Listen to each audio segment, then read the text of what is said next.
Vous connaissez Pompéi?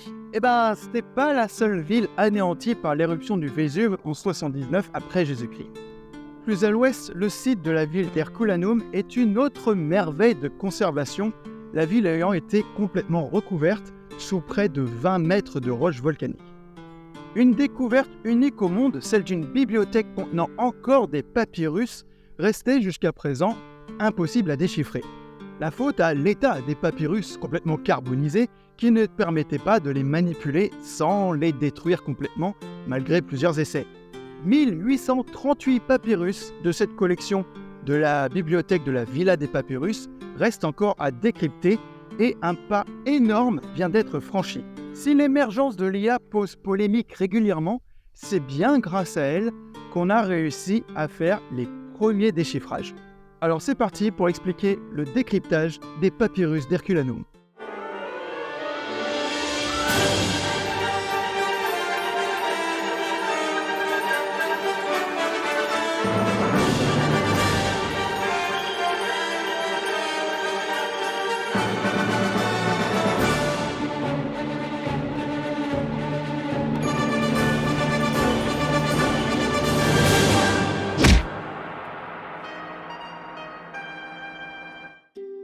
Situé à environ 3 km des pentes du Vésuve, Herculanum est un site remarquable, tout comme Pompéi, où la coulée pyroclastique qui l'a recouvert brutalement a figé la ville dans un état de conservation rare.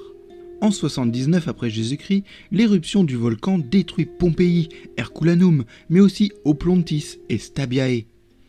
De nos jours, Herculanum n'est que partiellement fouillé, d'environ un tiers, car sa profondeur sous 15 à 30 mètres de cendres à dégager rend les fouilles compliquées. Qui plus est avec la ville moderne d'Ercolano par-dessus. Néanmoins, certaines fouilles se pratiquent avec de véritables tunnels dans la cendre pour rejoindre des sites, comme celui du théâtre, actuellement donc souterrain, auquel on accède par un dédale de tunnels creusés dans la cendre. Redécouvertes à partir du XVIIIe siècle, les fouilles libèrent petit à petit la ville de sa gangue de cendres. En 1750 est découverte ce qu'on appellera la Villa des Papyrus. Grande villa romaine très riche, tant dans son architecture que son mobilier, appartenant à Pison, beau-père de Jules César lui-même, car sa fille Calpurnia en fut la dernière femme. Dans une salle de cette villa se trouvait une grande bibliothèque, comprenant 1838 papyrus, qui se sont fait calciner à plus de 320 degrés par l'éruption, sans les vaporiser pour autant. Leur aspect, d'ailleurs mal identifié par les premiers découvreurs, ressemble à des petits morceaux de charbon rabougris. Malgré la vision des segments du papyrus sur la tranche, comme les cernes d'un arbre, tout a fusionné, les déroulés devenant impossibles.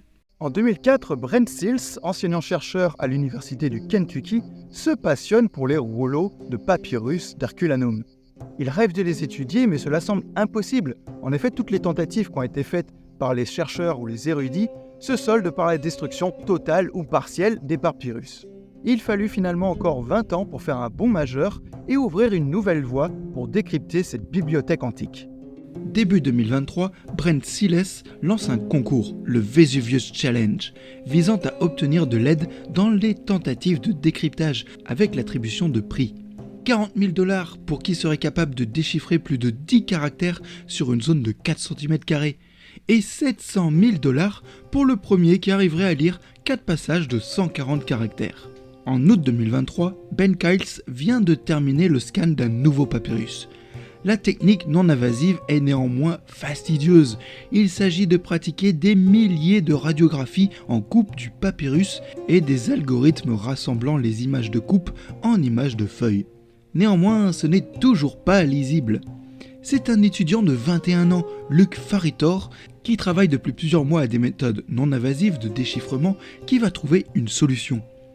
Il a créé une application dont l'IA intégrée est chargée de détecter l'encre de carbone utilisée sur les papyrus. Lançant un test à partir des images de Ben Kyles, quelques heures plus tard, les premières lettres apparaissent. Pi, Omicron et Rho. C'est le début d'une période d'études approfondies sur les papyrus pour tenter d'en déchiffrer davantage. Ce premier mot en grec est porphyras, signifiant pourpre. À l'automne 2023, Youssef Nader, un étudiant égyptien en sciences des données à l'université de Berlin, publie une image montrant ce fameux mot porphyras au milieu de 4 colonnes de texte décryptées grâce à son propre programme de reconnaissance de l'encre. Il s'associe finalement avec Luc Faritor et un étudiant suisse, Julian Schilliger, et avant la fin de l'année, décryptent ensemble près de 2000 caractères en 4 colonnes. C'est ainsi qu'on apprend que ce papyrus est une œuvre philosophique inconnue, probablement écrite par Philodème de Gadara. Il aborde les sujets du sens et du plaisir et pose une question.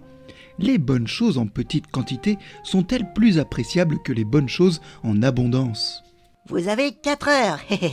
Même si la partie décryptée ne représente encore que 5% de la totalité du papyrus, pour cette découverte, le trio a remporté le chèque de 700 000 $ du Vesuvius Challenge. Ce n'est pas l'unique avancée archéologique où l'IA fait son intervention. Une IA est entraînée à lire des tablettes cunéiformes de Mésopotamie, car en effet, sur les quelques 300 000 retrouvées, seuls environ 10% ont été traduites. Une autre IA, The Babylonian Engine, est capable de transposer l'akkadien à l'anglais à partir de translittérations de textes originaux ou bien de symboles cunéiformes. Enfin, Ithaka, conçu par Google DeepMind, peut restaurer du texte en grec manquant ou endommagé et peut également en déduire l'origine géographique et sa datation à 30 ans près. En tout cas, la voie est ouverte. Les IA formées à la détection de l'encre perfectionnée et à ce jour, 4 rouleaux d'Herculanum ont été scannés en très haute résolution. En avril, le décryptage d'un autre papyrus donne des informations sur la vie de Platon.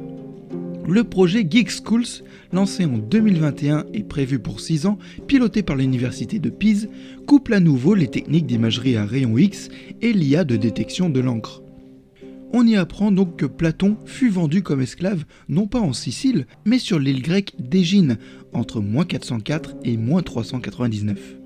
Qui plus est, on apprend le lieu de sa sépulture, dans le jardin qui lui était réservé à l'Académie d'Athènes. Bien du travail reste à faire, plus de 600 papyrus n'ont même jamais été manipulés. Qui plus est, le 3e étage de la villa des papyrus n'a pas encore été exploré. Qui sait si une autre bibliothèque n'attend pas encore depuis 2000 ans que son savoir soit partagé.